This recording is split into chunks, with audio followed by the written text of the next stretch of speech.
Welcome to another edition of the ROTL Lions UK podcast, episode number 81, Shooting Yourself in the Foot. My name is Matthew Turner, alongside my co-host Martin Birrell, Stephen Collins. How you doing, boys? We're 0-4. Certainly been better. Yes, it's not been the best weekend of sport for pretty much all of our teams, apart from Ryan McCluskey's college football team and football team over here managed to get wins. But apart from that, I think the rest of us all scored L's, didn't they? How did Widnes do? Oh, luckily the season's finished, so that bit of misery can be parked until March. Where's that gift? You can't lose if you don't play. Yeah, that's the one.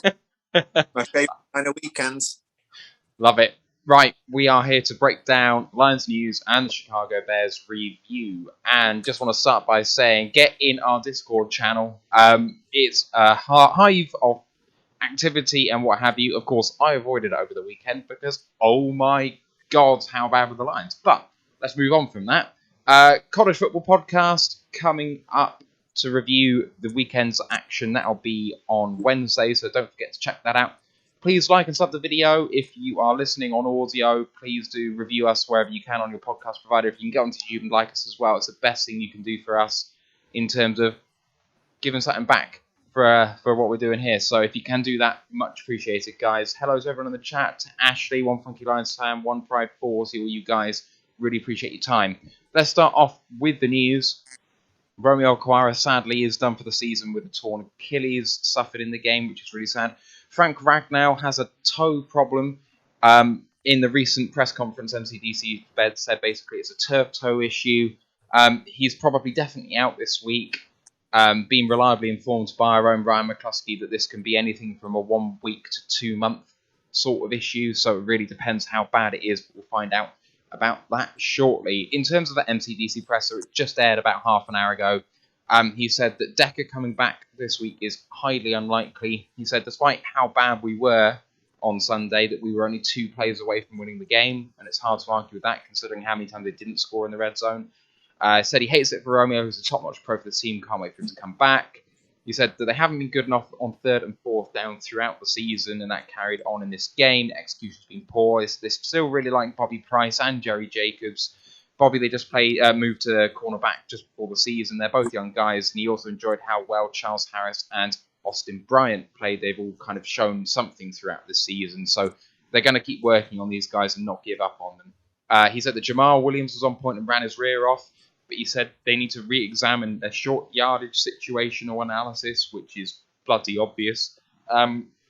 He said that we're looking at every avenue to help out the rookies in this team, including limiting their reps if it isn't helping them by having so much and letting them contribute in short bursts. So they're still going to be involved, but if it's going to help them, they might look at restricting what they're doing at the moment. He thought Ali McNeil had his best game of the year.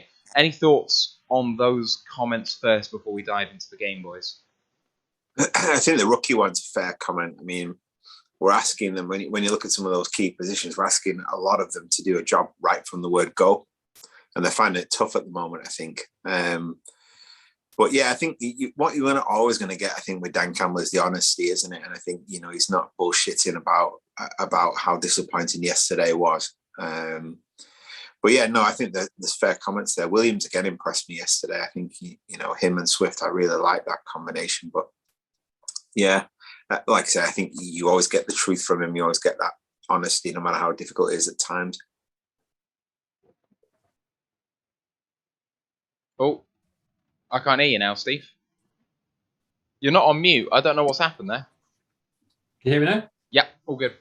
I think it's really difficult watching people like Bobby Price, who's clearly a talented kid, but you kind of almost just don't want to see him learning on the field and just getting burned, because you kind of wonder at what point does his learning become, kind of leaving mental scars. I don't want to see him getting torched by Justin Jefferson or Adam Thielen next week, or whoever we've got in the weeks to come.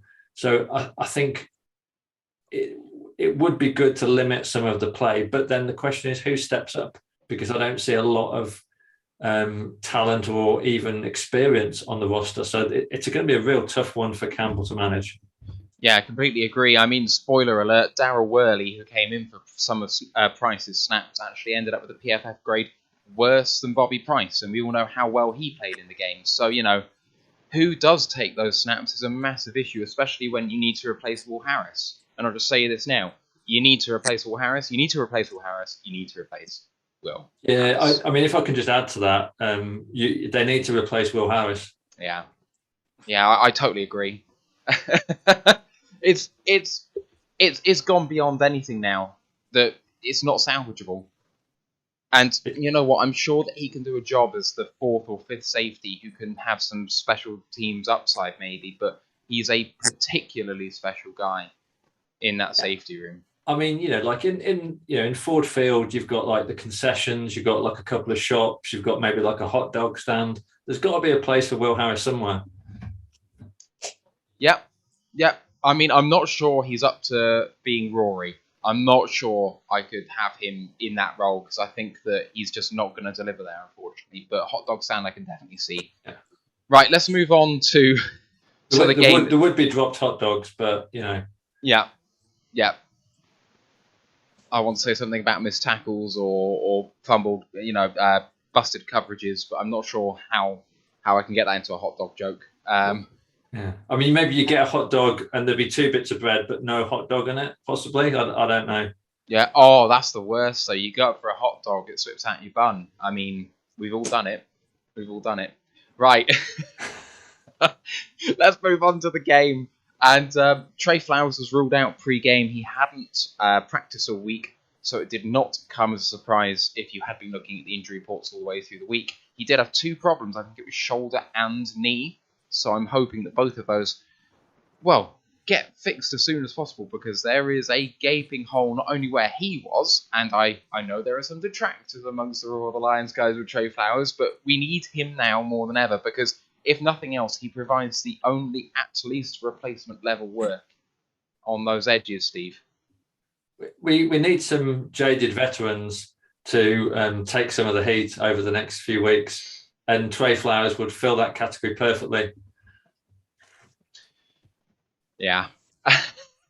Right, so Lions 14, Bears 24. Just to recap a few of the highlights, shall I call it, that I saw when we came through. And I'm not going to do it like I did last time, going through drive by drive, because it's just too much and I don't want to.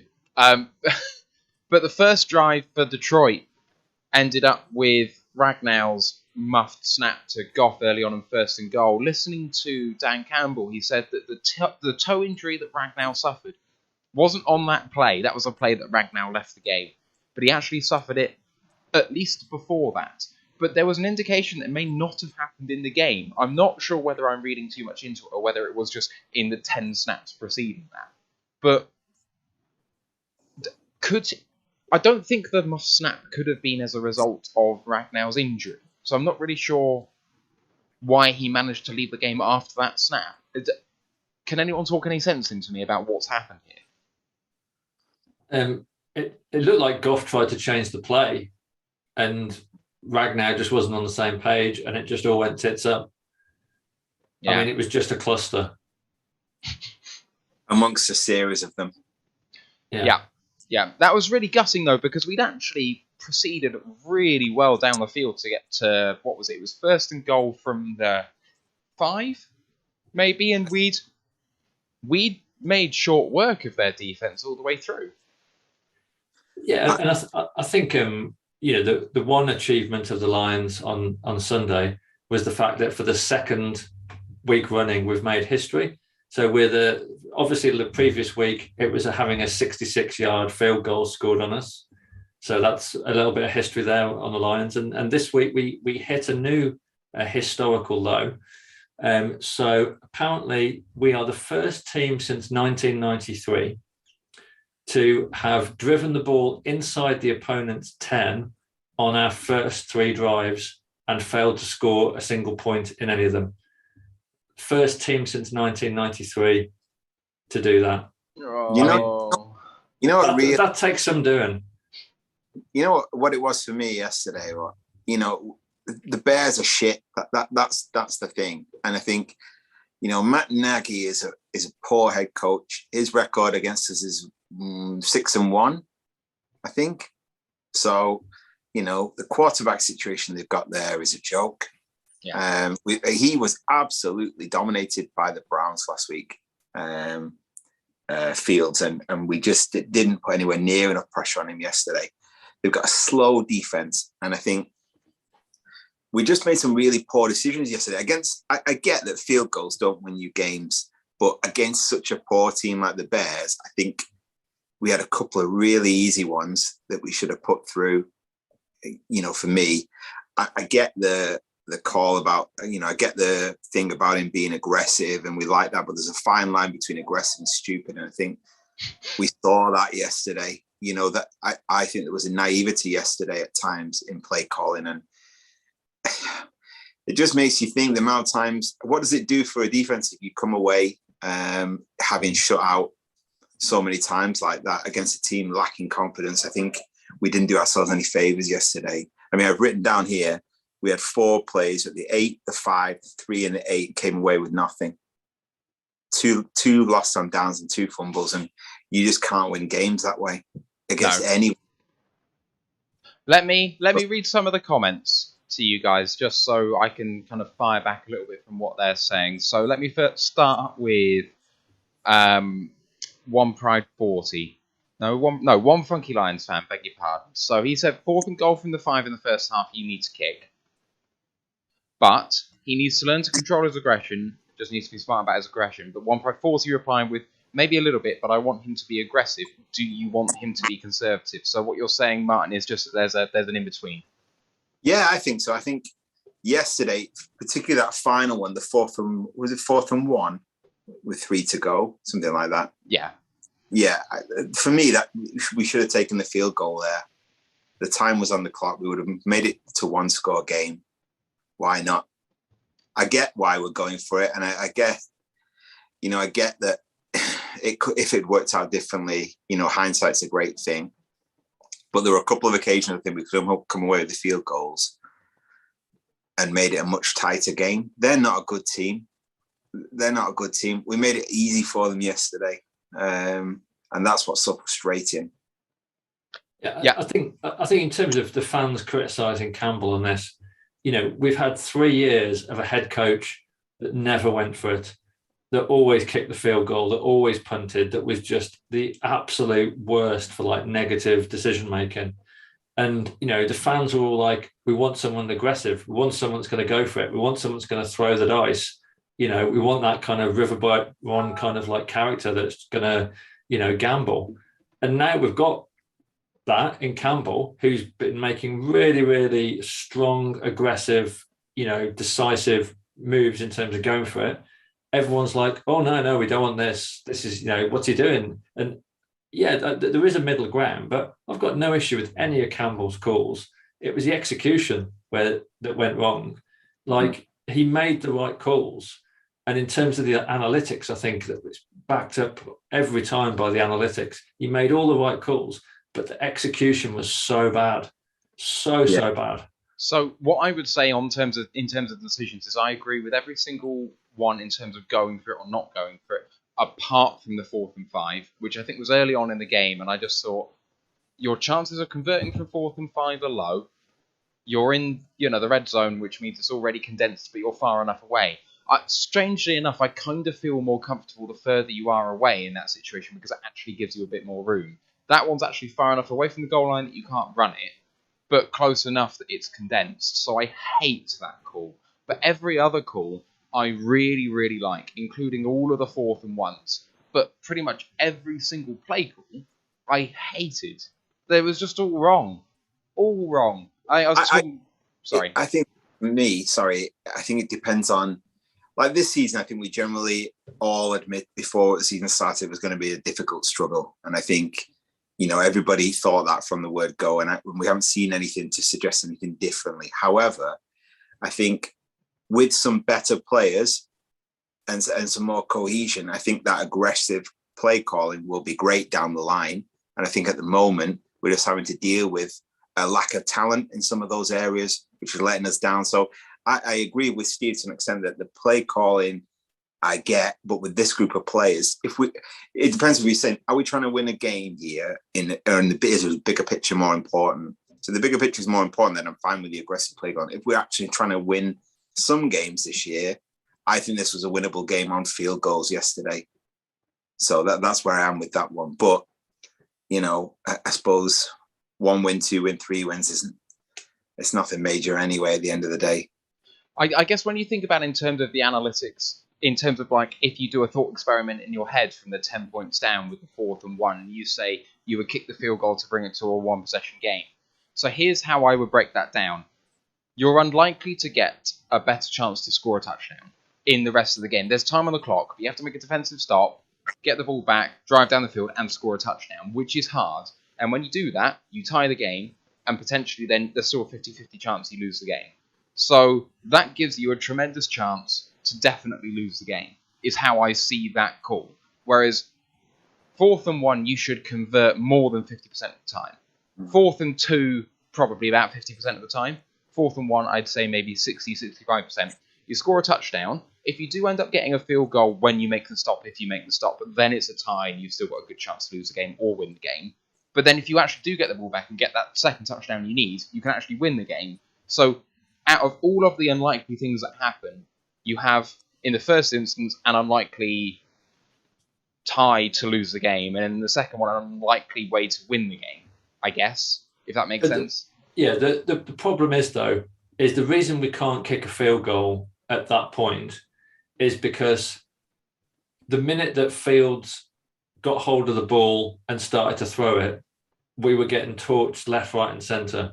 So Fields was able to make some throws at will. Darnell Mooney has just been a complete non-starter all year. He's been anonymous. He's done absolutely fuck all. And we made Darnell Mooney look like the new incarnation of Calvin Johnson. He made 2 or 3 massive throws. And if our defense is just going to be able to give up chunk plays all the time like that, we can't be kicking field goals. We have to score. It's the first 100-yard receiving game of his career yesterday. So the thing is, I get that, and I think I can get the argument for going for the touchdown on the basis that the defense struggles to make the stop anyway.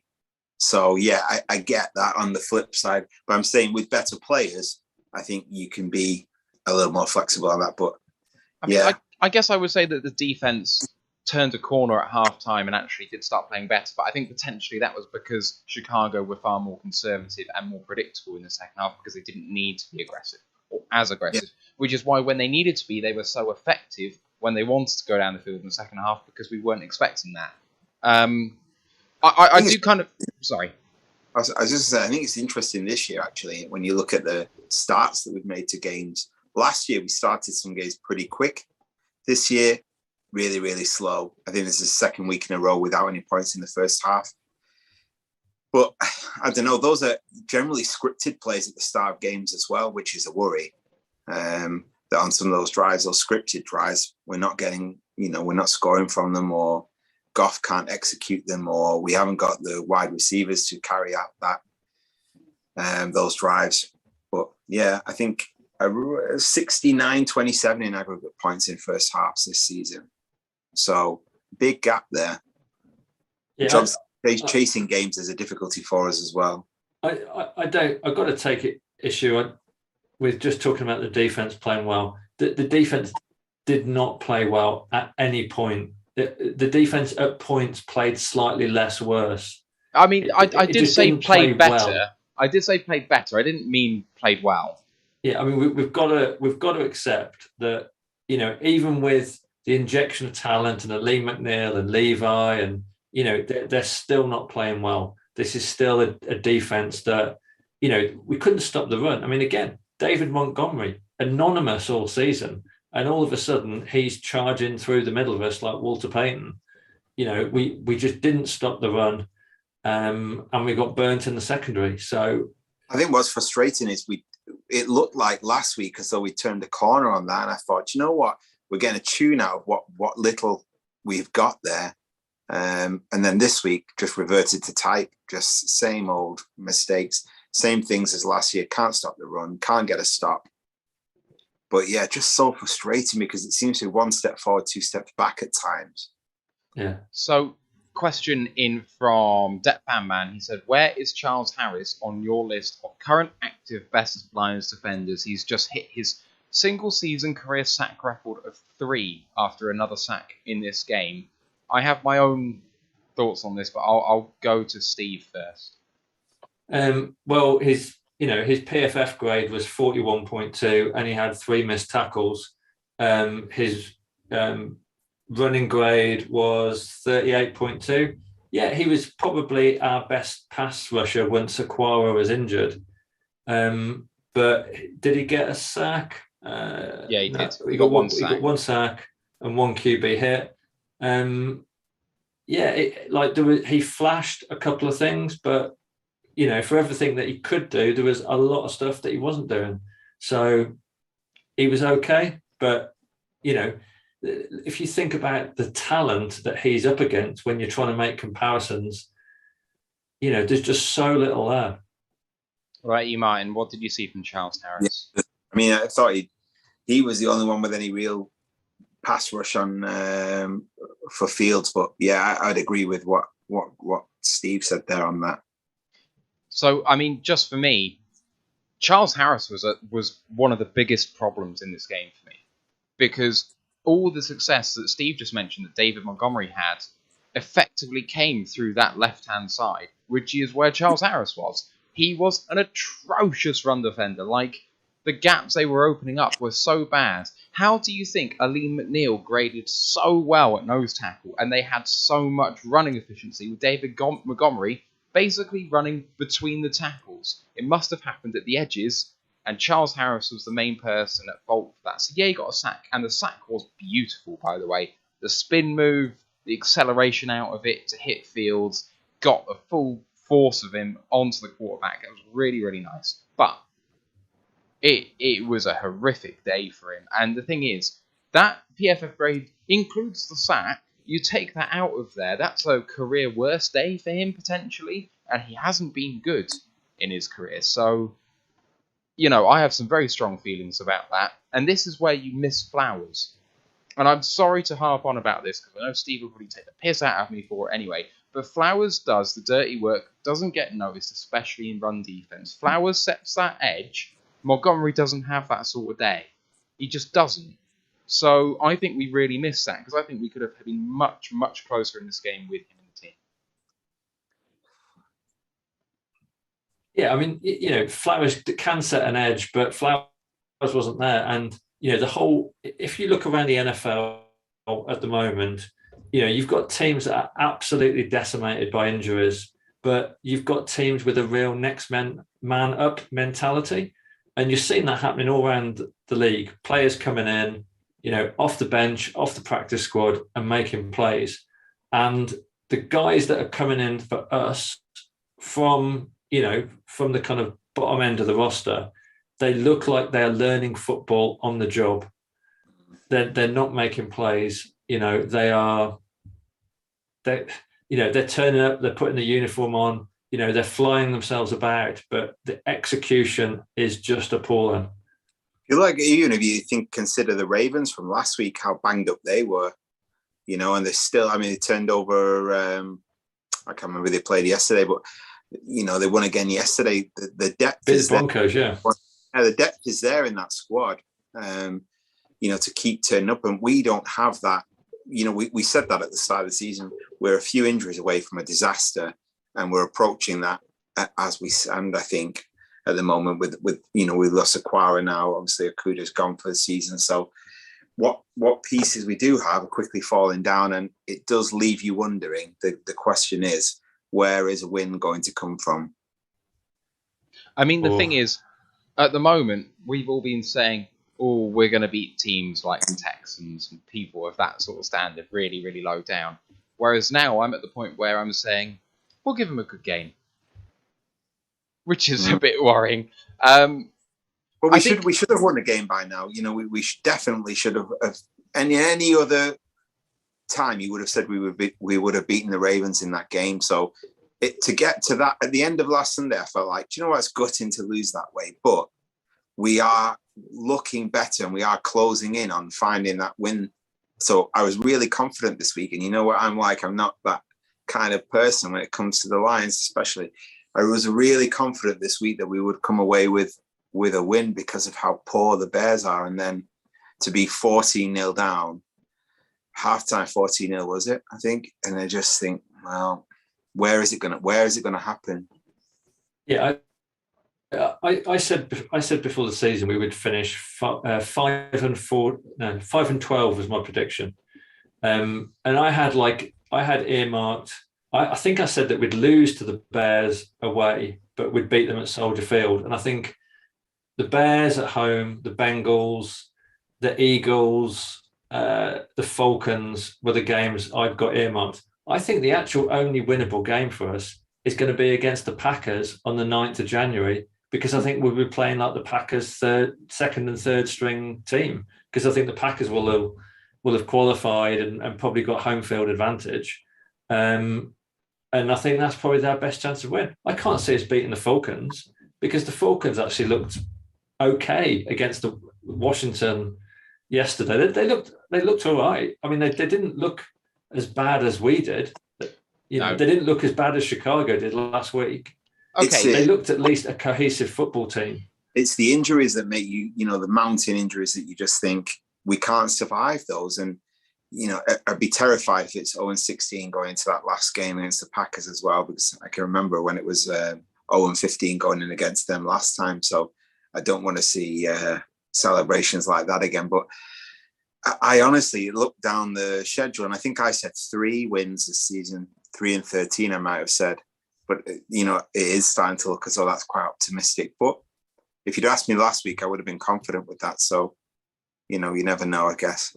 Yeah. We're playing the Bengals, and we're playing the Vikings next. I'm telling you now, we're not beating the Vikings. Absolutely no chance. No way are we beating the Vikings in Minnesota. And then the next winnable game is the Bengals. Bengals are 3-1 and are looking half decent. Who's going to cover Jamar Chase, Tyler Boyd, T. Higgins? Yeah, no chance. That's a quarterback that is going to throw the ball as well. So we've got absolutely no chance against the Bengals. I don't see it at all. And I agree with you against the Vikings. The only thing is the divisional games are always quite funny, and teams can outthink themselves. And so, it happened to us in this game, but there's always a risk it can happen to the Vikings too. I won't rule it out, but it does look terrifically unlikely right now. One thing I wanted to talk about in this game, actually, before perhaps we move on to some of the bigger themes, is just how lucky the Lions were. Because it doesn't feel it, because we shot ourselves in the foot. But let me just talk you through some of the plays that happened in this game. DeAndre Swift fumbled the ball on a run. He was called down by contact, could not review the play. But the ball was probably out before his knee hit. Don't know if you remember that. It happened, I think, middle of the first quarter, maybe late first quarter. So that play goes in the Lions' favour. There was an interception, as it was called by the commentators, which looked like it probably was an incomplete pass, but it was bloody close to being caught and probably should have been caught by Chicago.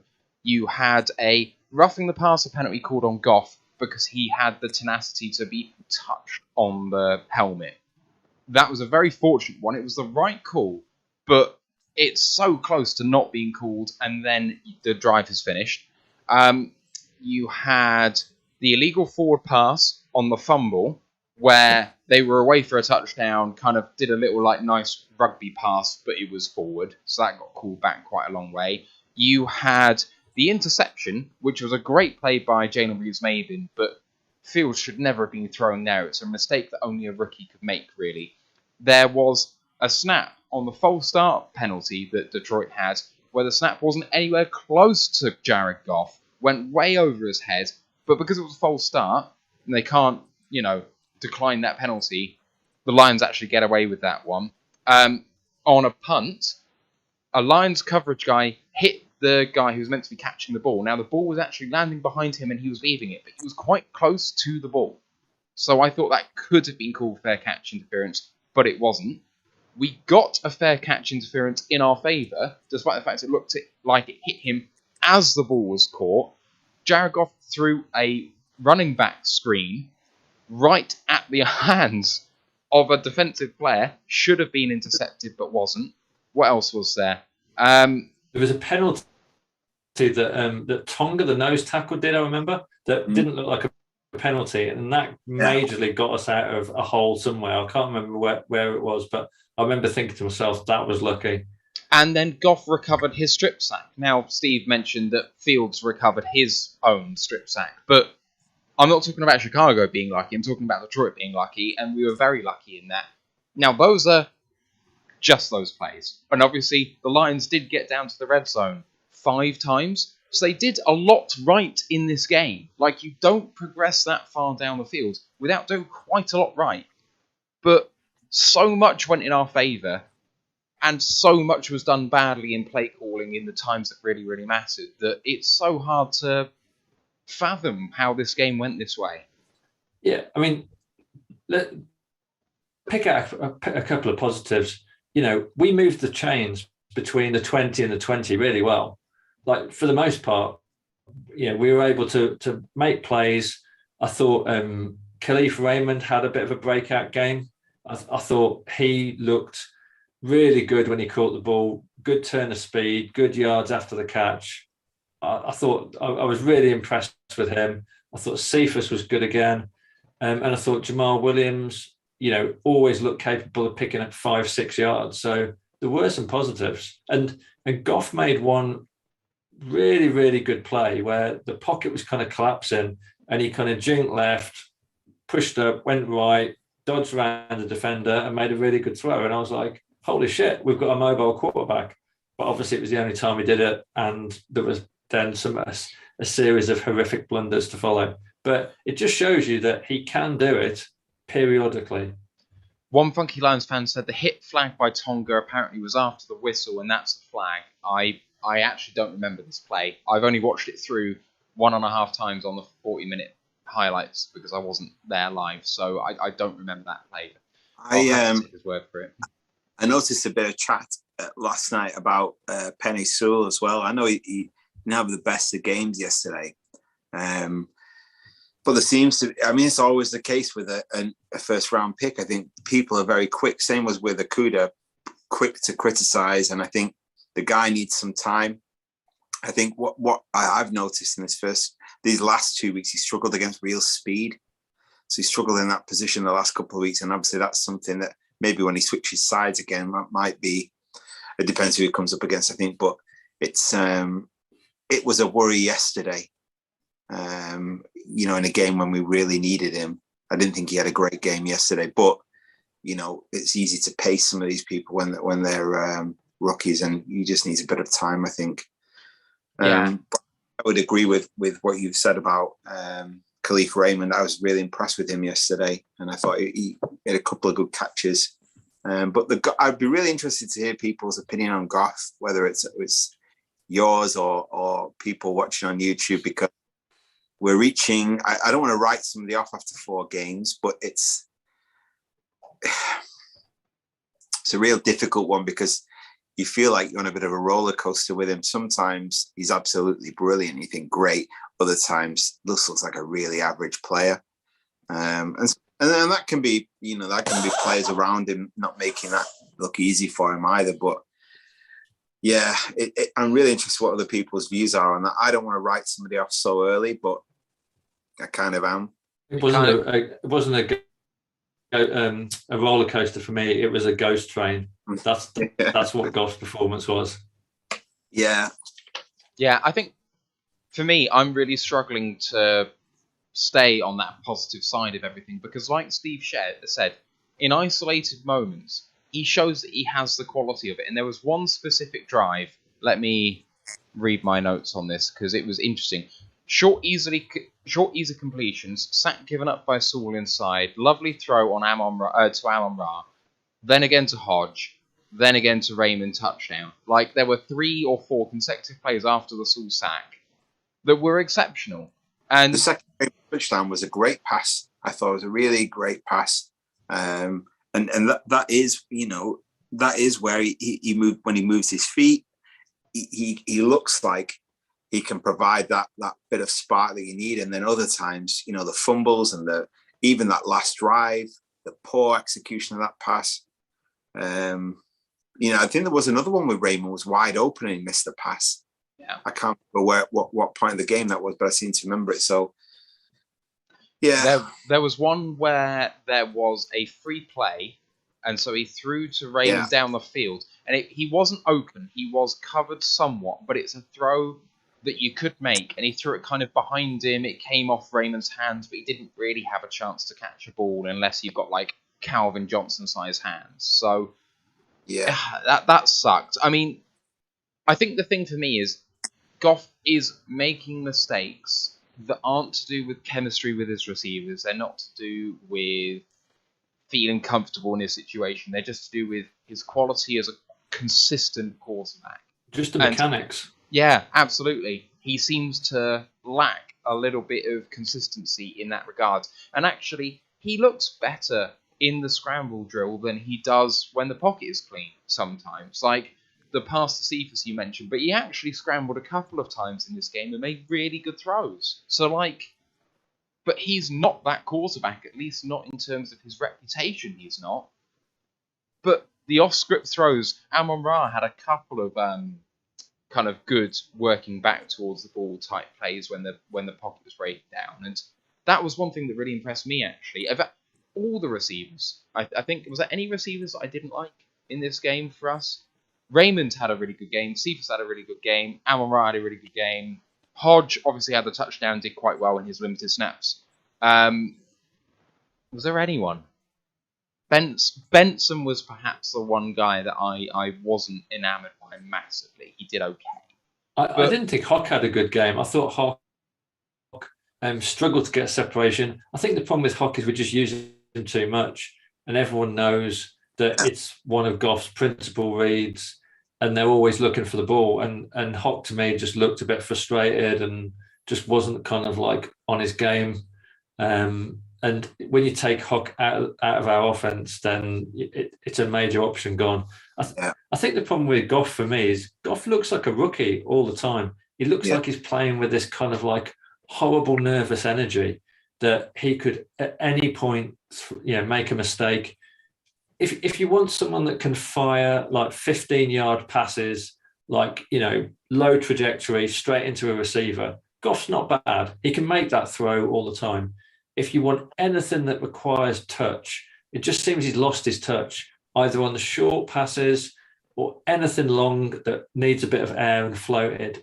He's just so overthrowing them. Yeah. And he just looks like a guy who's just confidence is shot. Yeah, I agree. Totally agree. I think, that was the concern when he came, that, the last couple of seasons, his confidence has taken a beating. And I think behind a team that's also got low confidence, it's not a great combination. And I think we're seeing that. But,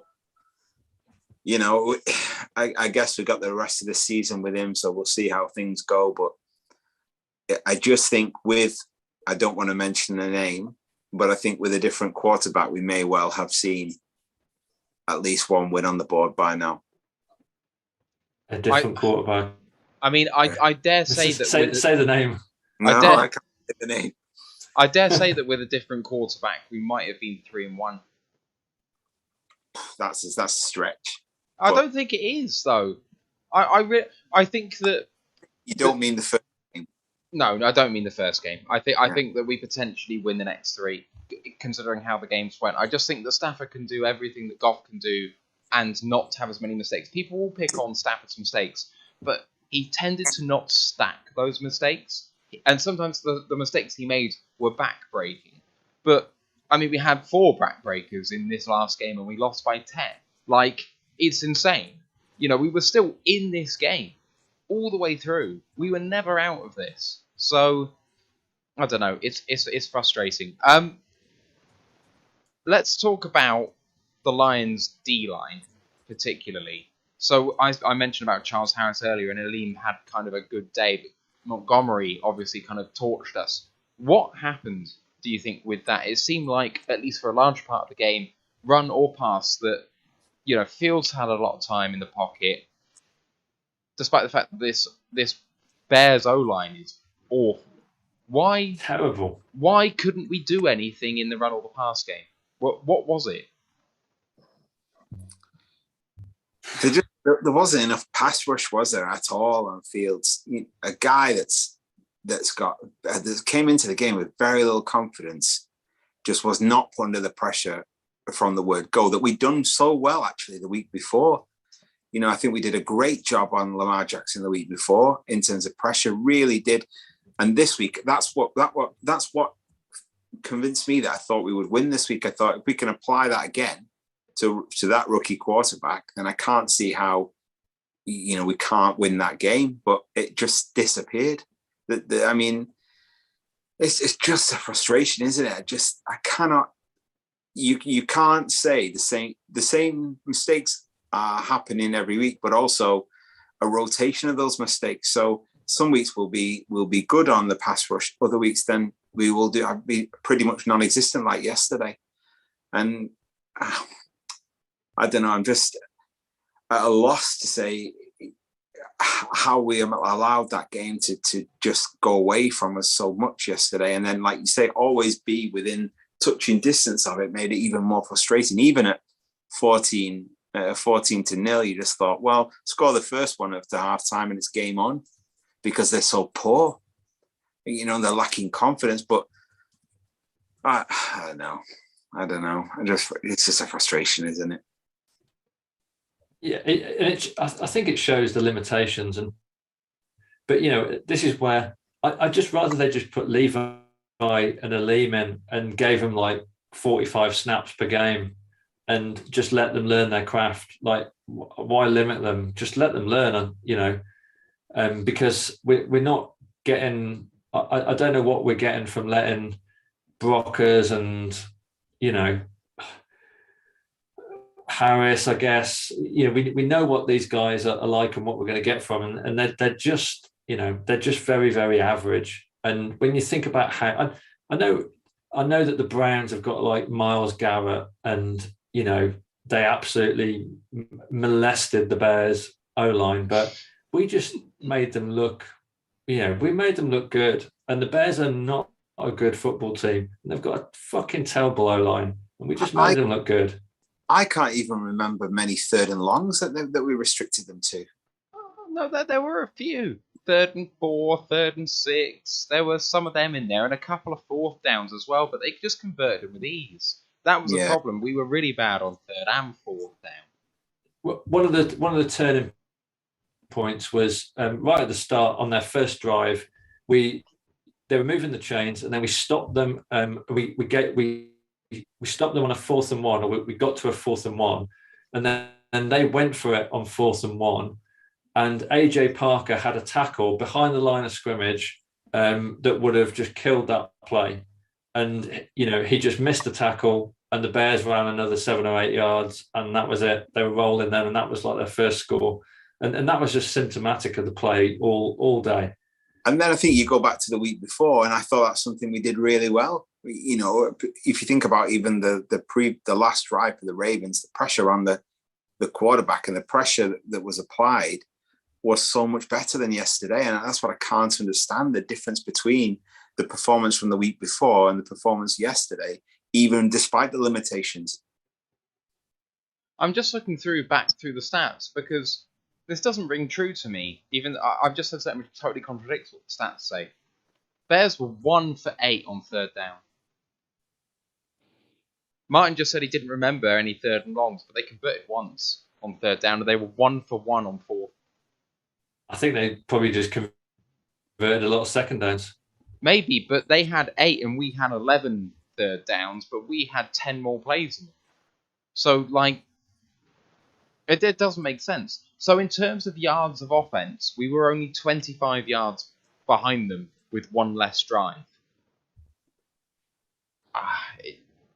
Basically, it all comes back to we shot ourselves in the foot and didn't convert our red zone opportunities. Yeah, right? I mean, and this is where you would expect Hawk to really step up in the red zone, but everyone knows where the ball's going. Everyone knows we're going to try and get it to TJ Hawkinson. That's the problem. You need to have in a team multiple red zone threats, Which is why when you see the 49ers, when they put Kittle in, but then Carl Juszczyk takes it in for the touchdown.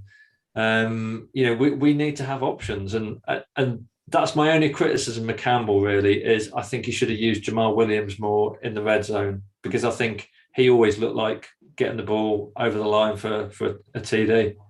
So Ashley's made a great point in the Twitch chat, which is that someone came to us with proven red zone pedigree, someone who has made a reputation for himself since he last left the Lions, that he scores lots of touchdowns in the red zone catching the ball. And that's Darren Fells, someone who didn't score many touchdowns here the first time and isn't getting much of an opportunity now. The former basketball player, 6'8", I think, absolutely man-mountain. There are, like Steve's kind of been saying, go away from the obvious sometimes. There are other things you can do here. One thing I was talking about with Steve before we came on was that in terms of the play calling in the important moments, so the 4th and 1s, the 3rd and 2s, that sort of thing, passing is fine, but it depends how you line up formation-wise in terms of doing that pass. So if you're spreading it out 5 wide, unless Goff is tucking it and running, which is particularly risky when you've only got 5 defenders, they know you're passing. They know there's no prospect of you running, even though it's a short yardage situation. So they can defend that all out with, full coverage guys out there. And that's going to be really hard to make happen. I know that's kind of Goff's shtick from college, his spread offense, and that's what he's comfortable in. But it clearly didn't work. Now, if you're passing out of the I formation, threatening the run, you go play action, or even don't go play action, just drop back in the I formation and make a pass to a tight end who's on the line, kind of coming in and doing a stick route.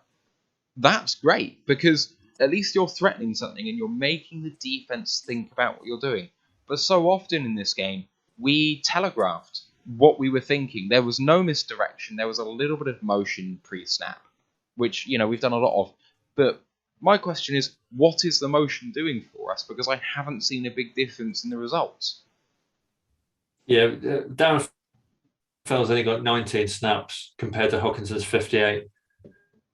I would have thought that Campbell would have used 2 tight end formations more, but no, we absolutely didn't. And we looked like we were always trying the same play in the red zone, always that little throw that they were just, their secondary was absolutely all over. They were just looking for it. Yeah, I think I'm just a bit defeated. So for those guys who don't know, I wasn't able to watch it live. I was at another sporting event, and I saw a load of the kind of commentary coming through from the Discord chat, and it sounded like a massacre. It sounded like the Bears were 40-0 up after the first quarter. It was absolutely horrific scenes. And then I watched it through this morning, and I kind of came away thinking, well, my expectations were really low, but I thought we were okay. Given what was sold to me, it felt like the commentary on this team was perhaps slightly unwarranted. In the crucial moments, we shot ourselves in the foot, but we played at least on offense, we played 60% of a good game, maybe 70% of a good game. I mean, Steve said, between the 20s we did well, but it's not even that. Between the 5s we did well. For 90 yards of the field, we were ruthless. And then just kind of chucked it away in the crucial moments. Maybe it's just that this team lacks a bit of clutch mentality from the coaches and from Goff. You go back to what Dan Campbell said a few weeks ago about, there's a very small margin for error with this team. And we're seeing that week on week. We saw it last week. We saw it yesterday. But my concern as this goes on is, 0-4 as a start to the season doesn't do a lot for confidence of a team where it's brittle anyway. And that's, those questions were being put after the game yesterday. I noticed that Goff answered a question about that yesterday. The difficulty of being 0-4, if your confidence as a quarterback's already quite low, You've now got to go to Minnesota in the next game. They're not getting any easier.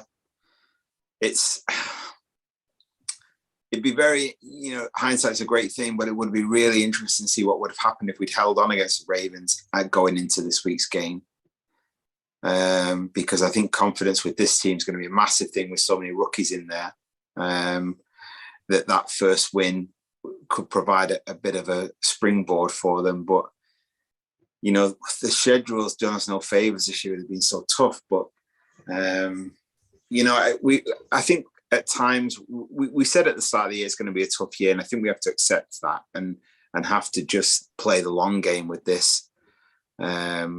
Expectations were low anyway. We've just got to make sure that, we're making those improvements, and those guys that are going to be around as part of this rebuild are getting that scheme and building for future years. And I think the future certainly looks a lot brighter than if I'm looking on a positive side. Doesn't help losing every week. Nobody wants to do that, but I think we've got to look at the bigger picture in some of these things. And we're getting a chance to look at Goff, and is Goff up to it? We're thinking at the moment, probably not. We're short of wide receivers. We know that already. But are we though? Because the receivers actually played quite well in this game. Yeah, but I think they're not. They're good backup. I think if you've got some class wide receivers to come in, they'd provide solid backup, which is what you need to be if you're going to be a successful team. They're not starting playoff wide receivers for me at the moment. I don't see them developing to that. I think you've got, if you look at around the league, there's some great wide receivers there, but those guys would provide great solid backup for them. And I think that's where we need to be looking at next. Yeah, I mean, first of all, just going back to Goff and Stafford, I don't want to labour the point, but I think the issue with what we're talking about is intangibles. And with Stafford, there was always that confidence. And I remember when we were playing the Falcons, and do you remember the Todd Gurley brain fade moment?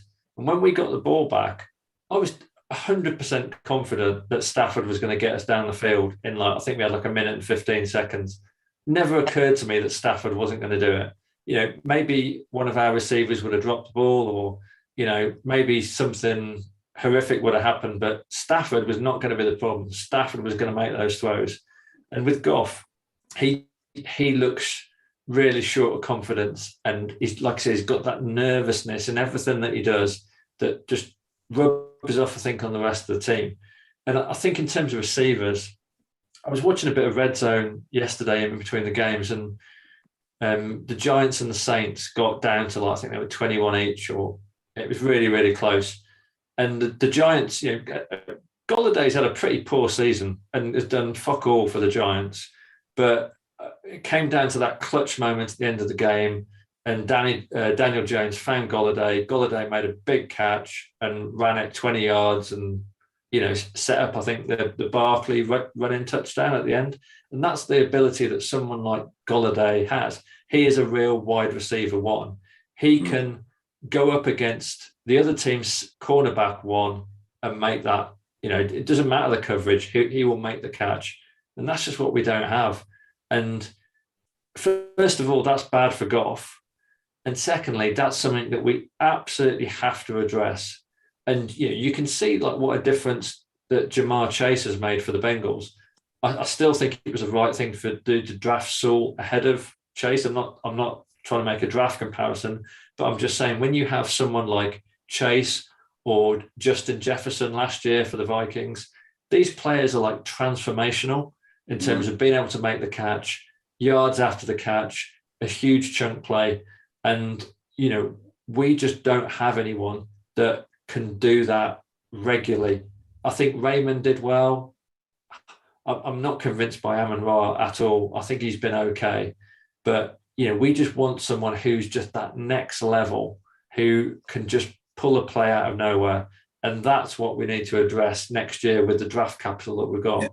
Yeah, I guess I absolutely want to make sure we go big on D, but we also need to make sure we've got a wide receiver talent in the room. I think with Amon-Ra, the thing is, what are your expectations? He fell into the top of the 4th round. and that's probably for a reason. And then given what he showed during the preseason, given what he showed yesterday, which was very good, Amon-Ra was very good yesterday. He must have won out at a really crucial time. Okay, well, fine, but he had several catches in clutch moments on third down to keep the chains moving as well. So, it swings and roundabouts for a rookie, right? You're thinking about a rookie who has had 4 total games, of which maybe the first 2 he had almost no snaps whatsoever. So, yeah, but look how Chase has made an impact straight away. Okay, straight away. Fine, but you're talking about the number 6 overall pick versus 101st. Yeah, absolutely. But my expectations were that Amon-Ra was going to have a developmental season. He was going to be used sparingly, and he was going to learn his craft. But then he caught a few passes in pre-season.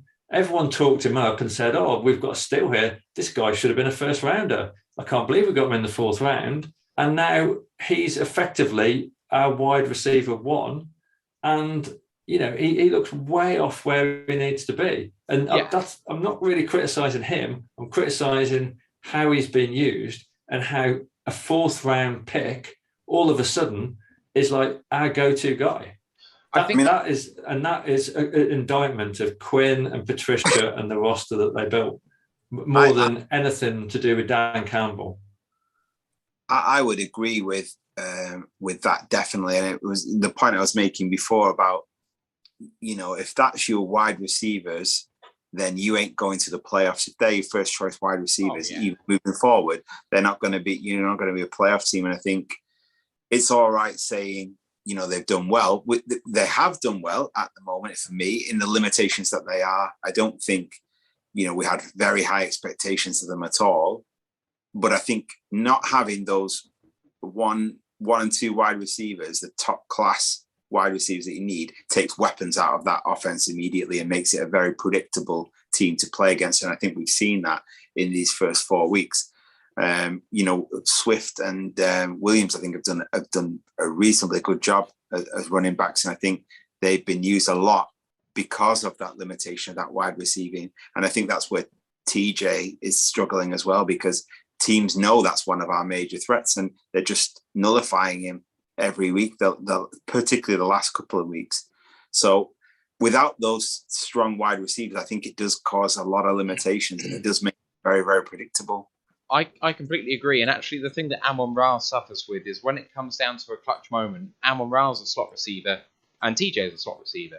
So you go on TJ, and so Amon-Ra doesn't get those important snaps, where actually I think he could be very good for us. But there's no misdirection, as we've kind of talked about before. TJ's a guy, so we're going to get him the ball. And it's like, actually, no, try someone else. I do think that a wide receiver 1 of legitimate talent could transform this team. I think it only takes 1. But I think Raymond has it to be a WR2. I think he's shown enough that his ceiling is a good WR2, but he has to play well to do that. And I think Amon-Ra could be a good WR3. But you need that high-quality WR1 to attract the attention that they do inevitably. Yeah, and just going back to, I don't want to keep going on about the Bengals. I said we always talk about the Bengals. You're in love. I really don't know why. I'm really not. But going back to Chase, the reason why Chase has been able to make an impact is because they've got T. Higgins and Tyler Boyd. So Chase isn't always going up against a CB1. And, it's exactly why Jefferson did well last season, because they had Thielen to take away a lot of the heat in the secondary, and Jefferson was able to make a breakout. And this is the thing with Amon-Ra. We've got a 4th round pick that effectively is always going to be up against their top the top players in the secondary. And that's why it doesn't work. And that's why I just think this roster's so unbalanced. Yeah. And I understand we're in a rebuild, but this could have been an opportunity to bring in a free agent. And I'm not saying that this is the guy for us, but I saw like AJ Green catching passes. I can't remember who's playing for. Yeah, I know, but someone like that, someone that's got some veteran ability, because I'm just looking at the current roster in that wide receiver room, and I'm like, who are these guys learning from? Yeah, exactly. Where's the kind of learning support? I think, I still wouldn't, I still wouldn't change the decision on Golladay. I think, I think that I'm Yeah, not. no, I'm, absolutely. but I totally agree with that. I think if we are going with these rookie wide receivers, then they don't have that person there to learn from. So what we're calling a developmental year, who are they developing that from apart from coaching staff? That's the concern there. So would you change the decision on Marvin Jones? I think I would, because Marvin Jones could be that guy that is the veteran that's helping those young players develop. I was more disappointed by Marvin Jones going than I was Kenny Golladay, because I think he would have provided that. He wouldn't have to pay him a great deal, but I think it would have been, as a pro to learn from. I think it would have been great for some of these young guys this year. So yeah, disappointing. I mean, he's doing all right for the Jags as well. I think the bits I've seen of him. Hopefully, I get to see him in a couple of weeks up close. But yeah, it's definitely a concern, isn't it, in terms of the rest of this year moving forward with that group. But we knew it was going to be. I'm just looking through the list of free agent wide receivers at the moment, and it's pretty dire. I'm not gonna it's not worth going into, I don't think, at the moment. No, I don't think so. Okay, so let's finish off with where are we going with Goff right now? As in, I don't mean we're sticking with him and where's the journey going. I mean, we are where we are, and what happens if Goff gets a little bit better, a lot better, stays the same, gets a bit worse? I don't know. I don't mean to go through all of those scenarios, but what do you think happens? What would you do in this situation? If in 5 or 6 games time, a team that's going for the Super Bowl, a playoff win, a playoff run, if they lose their QB, we should try and trade Goff to that team. That's my view, because and I think I've been one of the most consistently pro Goff on the pod. And when I say pro Goff, I mean at a very low level. I mean someone that you were willing to give him a chance. Was willing to give him a chance. But I think Goff's audition is already pretty clear. We can see where this guy is, and I just don't think. I think for this season, he will happily take us to a 2-15 or 3-14 or whatever, and he'll probably win us a couple of games. And he'll probably make some good throws. But long term for a rebuild, this is just not the guy. This is just absolutely not the guy. And I think if we can get rid of him at some point, we should. I don't think that this is all on Goff. I don't think Goff is the main reason for this. Goff is just like, he's something that's been done to us. He's just been a burden we've been lumbered with as part of the Stafford trade. But it's pretty clear he's not the future. And if we can see an exit for him, we should take it. I would just let Blair take the last 5 games if we could find a trade, because I don't think the drop off from Goff to Blair is that much. He's definitely a bridge for me at the moment. I think, I don't know. I haven't looked a lot at the QB class for the next draft, to be fair, and whether that's, something we want to move forward on this time around or the year after, I don't know. But I think having Goff in the team would stunt the development of this team more than you maybe are better getting a rookie QB in the first round next year and building around him now.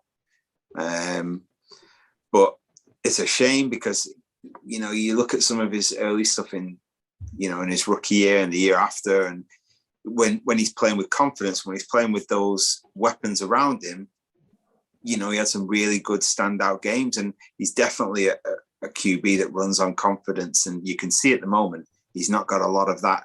But I didn't even consider whether there'd be a trade option for him. If there was, I'd definitely be thinking that would be a great option, particularly if we could pick up some decent draft picks with it as well.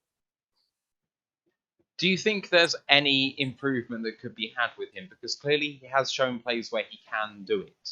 So do you think you can coach out the mistakes?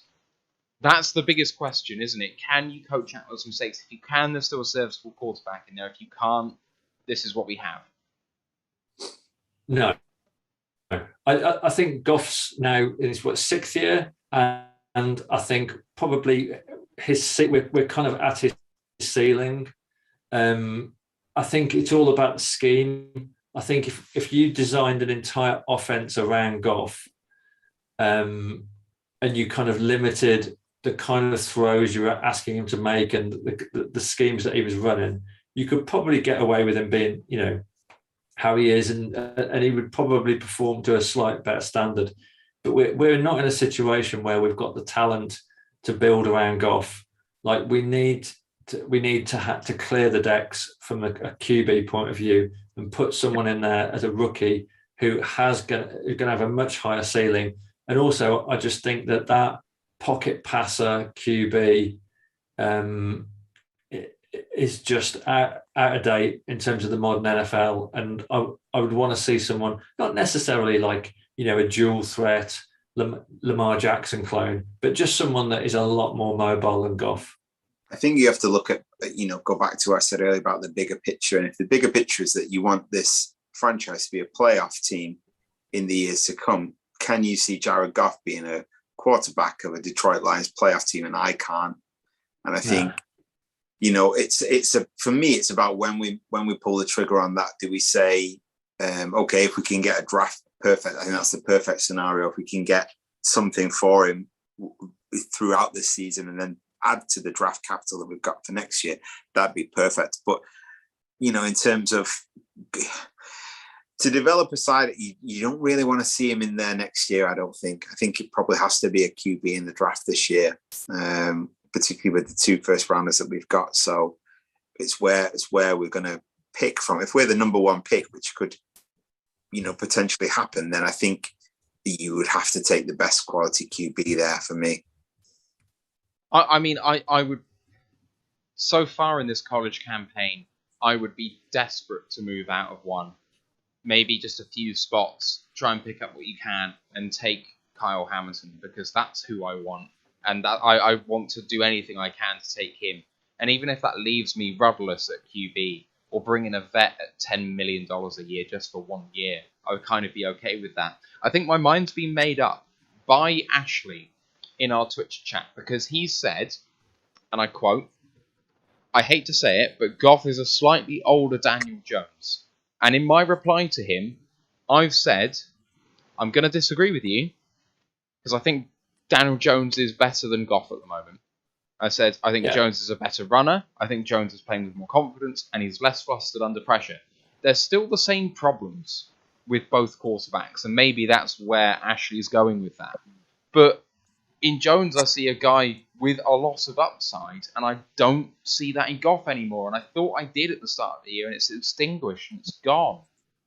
Yeah, I would. On the flip side, so I would say Jones got better players around him, better threats around him than Goff's got. But I take your point. You put Jones in this team, and I still don't see much improvement there. But which playoff team's taking Jared Goff? Which top end taking Jared Goff?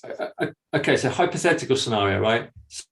Say the Cardinals, I don't know, find themselves at like 9-1, and then Kyler Murray gets injured and is out for like 10 games, and they're going with Colt McCoy, I think, is their backup. Do you think the Cardinals would take Goff off our hands for a playoff run? That's the kind of like option that we might have, and it might seem a bit far-fetched, but these kind of things happen all the time. They do, but well, are you going to want to? Is Goff better than Colt McCoy? Yes. Yeah. But the thing is, it's not about the compensation, because I dare say there's a lot of Lions fans who would take a late round pick swap, and I think we jump at that because we're getting out of that contract. But that's the problem that we have with Goff, is people getting into that contract, and it's as long as it runs for, and people can't get rid of it next season, and he's on the books for $30 million. So I think that we would have to actually pick swap down in order to get rid of Goff. And I think this is the problem that LA were having, and this is why I think we got 2 firsts for Stafford and no one really wants to talk about it. But I think LA were convinced that this was going to happen with him, and they were going to go for I don't mind trading a 4th round pick if we can get a 7th in return, just to get rid of Goff, like go down 3 rounds with a pick just to get rid of him. And then we said, actually, you can take your first and third for Stafford and make that third a first, and you take Goff and that contract off our hands. That's what I think happened, and that's where we are right now. If that's the way we're going, there's a few comments in the chat. I just want to finish off with this, just so we can address it. The vein of it is summed up by John Kapler very, very well, where he says, how in the hell is a rookie going to do better with no weapons than a quarterback like Jared Goff? Yeah, well, we made the point about wide receivers being a real priority, and it is about whether you make the move for that QB before those wide receivers or after, and it's certainly an argument worth having. But yeah, it's a fair point. It's one that we've made, isn't it, in terms of wide receiving class being a real priority need for us, whether that comes through free agency or whether it comes through the draft or however. Those two positions are really key to. I mean, we know that the defense needs a lot of tooling, but we also. I didn't think we would score enough points this season to win games. Actually, I've been surprised by the number of points we have put up so far with the limitations that we've got. But yeah, it's a difficult one because I wouldn't want to go into the season next year with first, a wide receiver 1, but Jared Goff at quarterback. Yeah, I think the point in the chat is, a rookie is going to struggle without any weapons, but that's why you bring someone in a rookie contract and you immediately free up some cap space that you could bring, you could pay someone like Golladay. Maybe Golladay is a bad example because I think he was the wrong fit for the team, but you could bring in someone on a veteran wide receiver who is going to flash some talent and experience. But yeah, this is not just a one season solution. This is going to take a couple of drafts to fix because, if you brought in whatever QB in this draft, whether it was Willis or, Howell or whoever, Spencer Rattler, you could bring anyone in and, they're just going to be absolutely whitewashed in this offense because there's just nothing around them that gives them targets and that they're going to fail. So we have to address this over the next couple of drafts. But at least in the next draft, we've got those 2 first-round picks. Yeah, I mean, I think I'm diverging from pretty much everyone on Twitter, on Facebook, on YouTube in terms of where I want our draft position to go. Draft strategy to go. I've seen so many people say, basically, do what Carolina did, draft all defense. And I kind of think, apart from wanting Hamilton with our first pick, that I kind of want to go in completely the opposite direction. I kind of want to go at the top on offense, apart from the very first pick. So I'd like to see a wide receiver like Drake London come in, because he's a 6'5" beast who can, do really great stuff after the catch.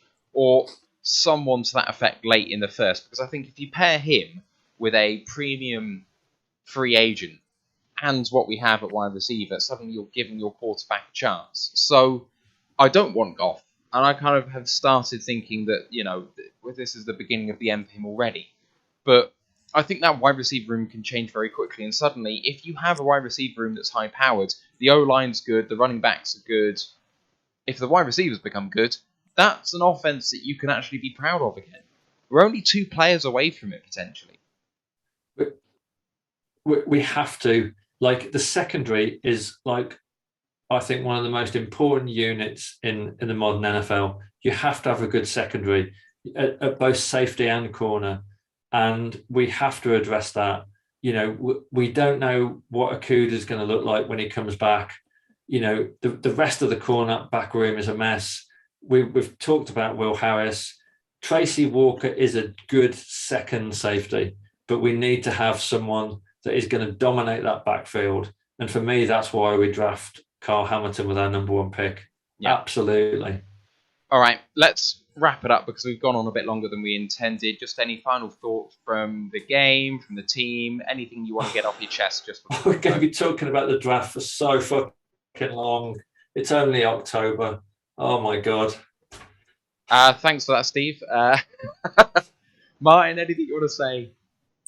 I think one lesson I've learned this week is stop being positive, and I might get that might get us a win. I'm not predicting wins anymore. That's it.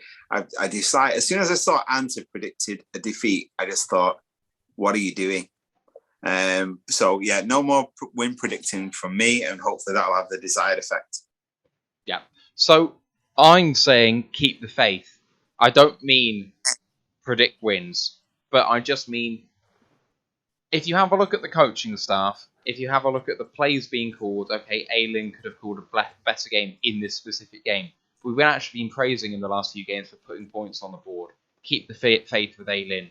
You look at the defense, we kept Chicago to 24 points. It's not a good offense, but it's not a high amount of points. We kept Baltimore Ravens down to a low amount of points, and they tightened up in the other two games, maybe when the game had gone. But with a bargain basement load of players, this defense looks better than last year, mostly. Apart from, injuries, which we didn't actually have last year, decimating some of that secondary. So those guys keep the faith. Dan Campbell is being aggressive in spots where actually, for a team like the Lions to win, you need to be aggressive because we are worse than the other teams that we're playing.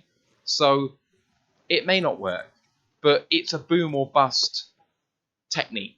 It's going to work sometimes and it's not in others, and it actually puts more in the hands of Lady Luck than you would like.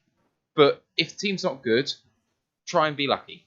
And you're going to make your own luck in this. And at the end of the day, if I have a look at this coaching staff compared to before game one and now, I actually am more positive than I was before this season started. We're 0-4. It wasn't going to look good. And I got caught up with the hopium before the season started. And yet, you know what? I'm not surprised at where we are now. I'm not. This is the Lions. And we've been here for so long, it's going to take a while to get out of. But I believe in hope. And I think, so for me, in terms of just my final thought, keep the faith in Dan Campbell, because this is a guy who, I don't want people trying to get him out of the building because they think he's got a fourth down call wrong against the Bears in game 4. Campbell is a guy that we need to be all in on for the next couple of years. And that's how I'm going to judge him, is what this team looks like in 2 seasons' time, not what happens against the Bears in week 4. I'm absolutely gutted that we couldn't beat those lame-ass, just crappy Bears. But, I'm not going to judge Campbell on that because we've talked about the hand he's been dealt in terms of the roster. For me, it's about Campbell being the right guy to pull the coaching team together, have a coaching team we can be proud of, have a leader that we can be proud of in the locker room. And when I look at Matt Nagy sniveling in his press conference, the fucking ego, saying, this is a guy who's just turned in the worst offensive performance for 5 seasons last week, just an utterly pathetic performance. And then, he had to give the play calling duties to his OC, Bill Lazor. And then he's come out today and he said, well, Bill might have called the plays, but everything runs through me. I mean, this is just a tosser. This is like an egomaniac, just absolute tosser who is just straight up there with the Patricia, school of how to be a dick. And this is someone that we just absolutely do not want as our head coach. So let's keep the faith in Campbell, because Campbell to me is a guy that I can get behind as a person and as a leader.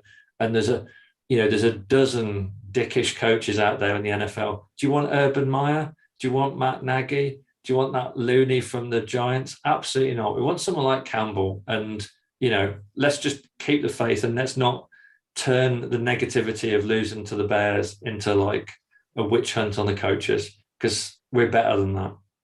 Rant over. I think you've got to go back to what we said right at the start. This is a bigger picture scenario. We've got a rookie head coach. We've got a lot of promising rookies. We're happy with the draft class from this year. And I think we've just got to take out, I know it's been year and year and year of disappointments, but we have to look at the bigger picture with this. Put your faith in the GM, put your faith in the head coach, and build those rookies up. Add the tools in the off season, and I think we'll be looking at a different picture come next year. But there are going to be tough times this year, but we knew that all along anyway. As I was just going to say during the middle of that, Steve, no, tell them how you really feel about Matt Nagy. That was great. I love that. So what we're saying is basically the Lions suck, but thank fuck we aren't the Bears because Matt Nagy's still in a job. Is that kind of a silver lining to this? Well, it's the classic Matt Nagy cycle, isn't it? It's have a team playing appallingly, fans get on his back, beat up on a bad team, and then all of a sudden, then the fans are all, quelled and disappear for a couple of games, and then Nagy just keeps on churning out shit teams. So, for us, the win was a good because it keeps Matt Nagy in a job, and hopefully he'll be here next season because the Bears will still be mediocre. Yeah, Matt Nagy may not be the arsehole. Is the arsehole that Jeff Fisher perhaps wasn't, but he's certainly taking that record with him. So. In Nagy we trust. Yes, absolutely right. Our next episode after all of that is going to be on Thursday on the main pod, Lions at Vikings preview show. But our next actual podcast is on Wednesday, Royal Lions College Football Podcast, Week 5 in review. Some really big games across the league, including looking at Ole Miss against number 1 ranked Alabama, I think it was. That was an interesting game. Don't forget to join us on Discord. We'll be talking about the game on Sunday all the way through that. Just hit me up for a link if you want to join that. It'd be lovely to see you there. Otherwise, thank you very much for watching. If you're on the YouTube, on the Twitch, if you're listening to us on the audio platforms, I really appreciate you. Likes, subscribes. I know people go on about that all the time. There's some sort of boring rhetoric that you hear at the start of every YouTube video, but you have no idea how much it means to the people who make the videos because of what happens in terms of rewards that people can get for doing this stuff. So any help you can give would be much appreciated. Don't forget on the socials to find us at Royal Lions UK on YouTube, Twitch, Facebook, Instagram, and Twitter. And actually, I made a promise. at the end of the last podcast that if there were any reviews on Apple Podcasts, I'd give them a shout out, and I have entirely forgotten to do it because of quite how annoyed I was about the Lions' performance. And I'm trying to look on Apple Podcasts now to see if there are any reviews, but as everyone is aware, probably, their Facebook, Instagram, and other big websites are down at the moment, and I cannot load Apple to see if there are any new reviews. So if you have done that, I really apologise. If there are any new reviews over the last few days, I will give you guys a shout on Thursday. If there are any new reviews between now and Thursday, you will also get a shout on Thursday. So if anyone's done that, thank you so much for doing it. It's just loaded. There is a new rating. I cannot see the bloody reviews. I will give the shout out on Thursday. But anyway, it just remains for me to thank my co-host Martin Birrell, Steve Collins, I'm Matthew Turner, and we'll see you on Wednesday for college football. Let's go Lions, one pride. In Nagy we trust.